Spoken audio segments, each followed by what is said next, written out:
bagaimana kita memahami Islam.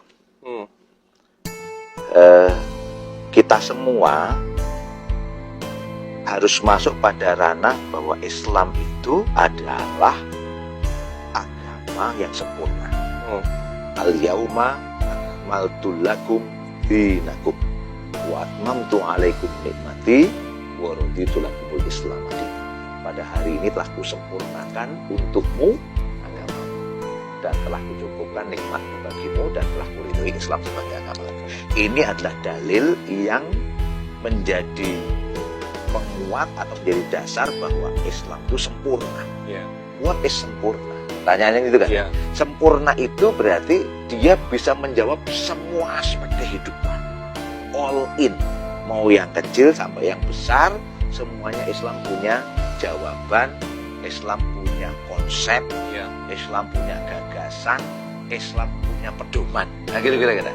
Ya contoh sederhana gini. Kenapa sholat subuh harus pagi hari 2 rakaat? Karena memang ada aturannya.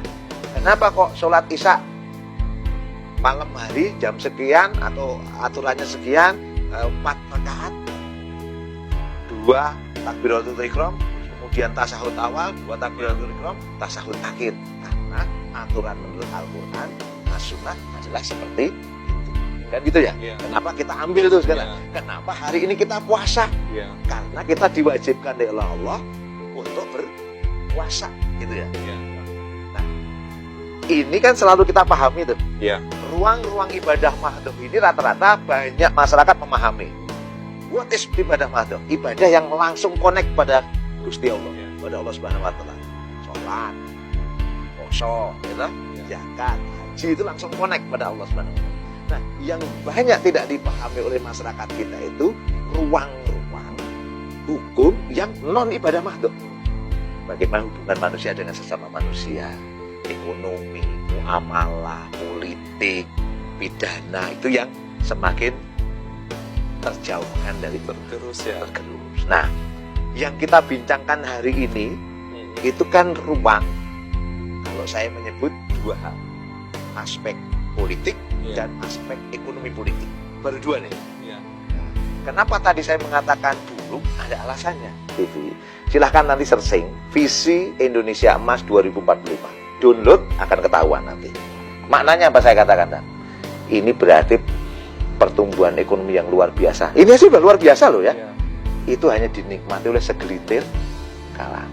Inilah apa yang disebut dengan oligarki.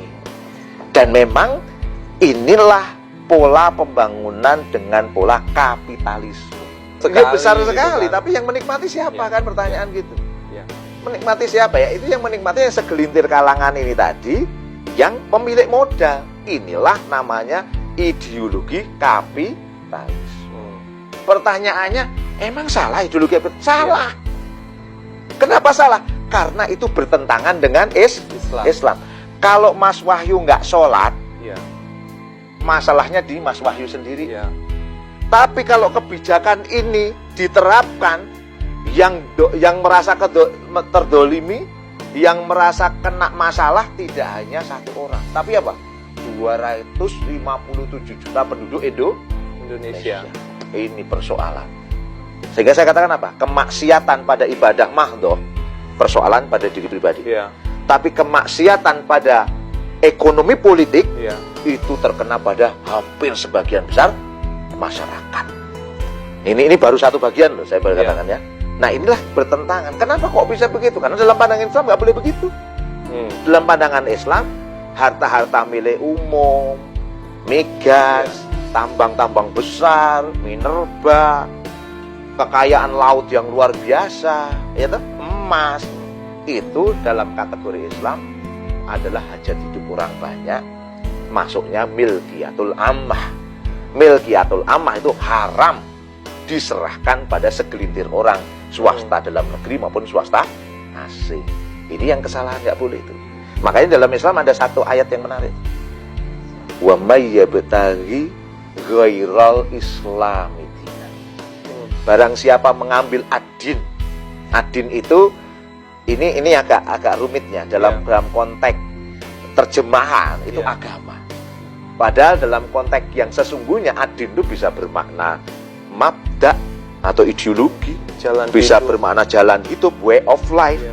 bisa bermakna prinsip hidup, bisa bermakna hukum. Ya, berarti kalau wa may yabtaghi ghairal islami dina, dan barang siapa mengambil jalan hidup, mengambil agama, mengambil prinsip hidup, mengambil gagasan, mengambil ideologi ghairal islami dina, di luar Islam, fala yuqbala minhu, maka sekali-kali tidak akan diterima gagasan itu, ideologi itu, pandangan hidup itu, jalan hidup itu.